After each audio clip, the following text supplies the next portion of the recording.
उत्तम, मध्यम और अधम। उत्तम व्यक्ति जो होता है वो घर की लक्ष्मी को अपनी बेटी मानता है, मध्यम व्यक्ति मां मानता है और अधम व्यक्ति लक्ष्मी को अपनी दासी मानता है। उत्तम व्यक्ति का स्वभाव होता है कि जैसे बेटी के बड़े होने पर उसका विवाह करना चाहिए, ऐसे ही उत्तम व्यक्ति जो होता है वो लक्ष्मी के बढ़ने पर उसका विवाह करता है। और लक्ष्मी का विवाह केवल नारायण से होता है। मतलब ये अनुष्ठान कराना, भक्ति भागवती कथा कराना, इस प्रकार की वैदिक क्रियाओं में धन का व्यय करना, ये एक प्रकार से लक्ष्मी का नारायण से विवाह है। अग्रवाल परिवार ने कथा कराई। अब इस कथा में जो भी व्यवस्था लगी है, उस व्यवस्था में जितना भी खर्चा हुआ, जो भी व्यय हुआ, जो दान दक्षिणा यहां पर दी गई, ये सब किस कैटेगरी में आएगा? उत्तम। मतलब अग्रवाल परिवार की घर की लक्ष्मी का नारायण से विवाह हुआ है। तो एक प्रकार से आप लोगों के जामाता हो गए हमारे ठाकुर जी, जमाई हो गए। क्यों? आप सबकी लक्ष्मी ठाकुर जी ने स्वीकार कर ली। तो ये उत्तम। तो समय समय पर, अच्छा, छोटी बेटी का ब्याह नहीं करते हैं। बेटी जब योग्य हो जाए तभी ब्याह करना चाहिए। बाल विवाह नहीं करना है। लक्ष्मी जब योग्य हो जाए, लक्ष्मी जब अधिकारी लगे कि हां अब इसका अधिकार है ब्याह का, तो ब्याह कराओ।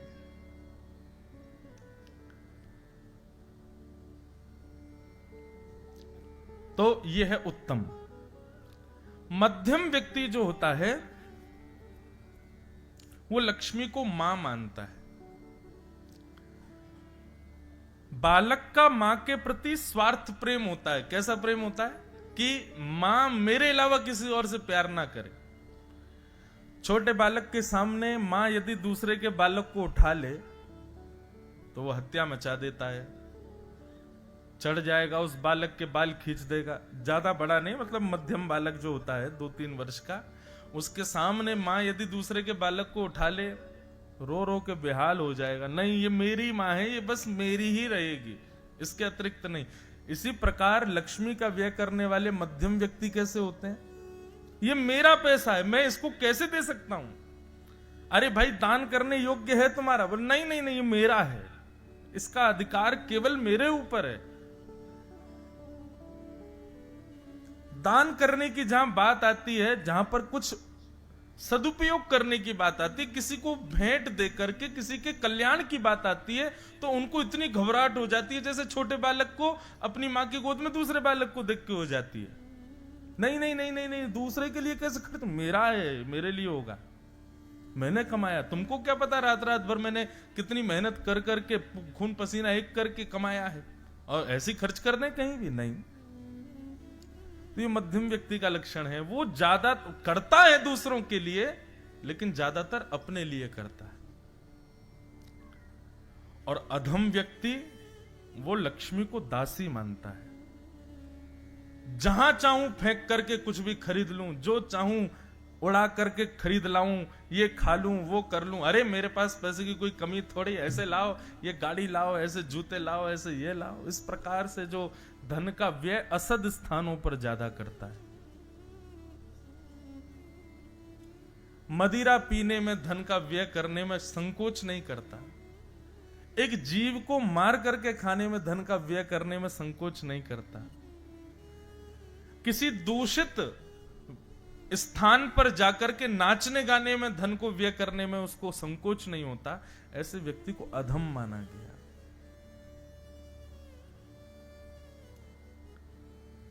उत्तम व्यक्ति की गति है दान, मध्यम व्यक्ति की गति है भोग, और अधम व्यक्ति की गति है नाश।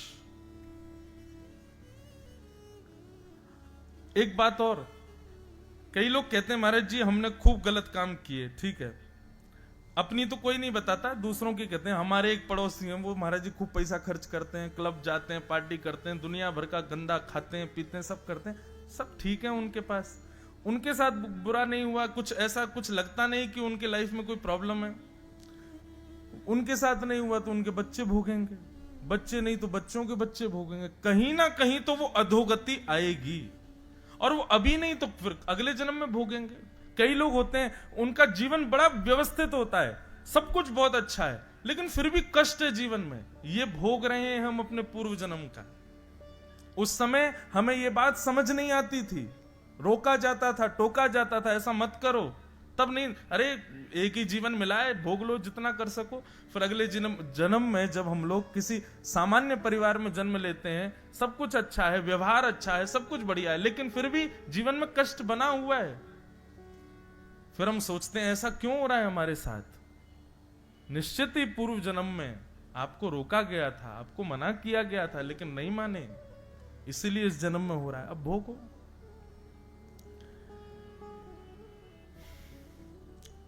इसलिए भैया धन की गति पर थोड़ा ध्यान दो। या तो धन को पुत्री मानो, वैसे सबसे बढ़िया पुत्री मानो, या फिर धन को मां मानो, दासी तो कभी मत मानो। चाहे कितना धन बढ़ा दें ठाकुर जी, पर कहीं भी अधम स्थान पर धन का व्यय नहीं करना चाहिए। कई वैश्य समाज के लोग और भी समाज के लोग दीपावली के दिन जुआ खेलते हैं, मैंने सुना है। कितने बड़े नाश की बात। मतलब जिस दिन लक्ष्मी पूजा होती है पूरे भारत में, उसी दिन आप लक्ष्मी को दांव पर लगा देते हो। ये रखे 500, ले चल बेटा, शुरू हो गए, किसका होगा ये दांव पर लगाना ही तो है। तो द्रौपदी पर इतनी दया क्यों आ रही है जब आप लक्ष्मी को दांव पर लगा देते हो? तो इसलिए भैया ये छोटी छोटी चीजें हैं, इनसे बचिए। ये बुद्धि विकृत करते हैं, ये मन को मैला करते हैं, ये आपके पूरे जीवन को अव्यवस्थित कर देते हैं। लक्ष्मी केवल ठाकुर जी की है, इसलिए भगवान ने रुक्मणी जी के साथ में विवाह किया, लक्ष्मी को अपनाया। भगवान का प्रथम विवाह रुक्मणी जी के साथ में हुआ। ठाकुर जी का दूसरा विवाह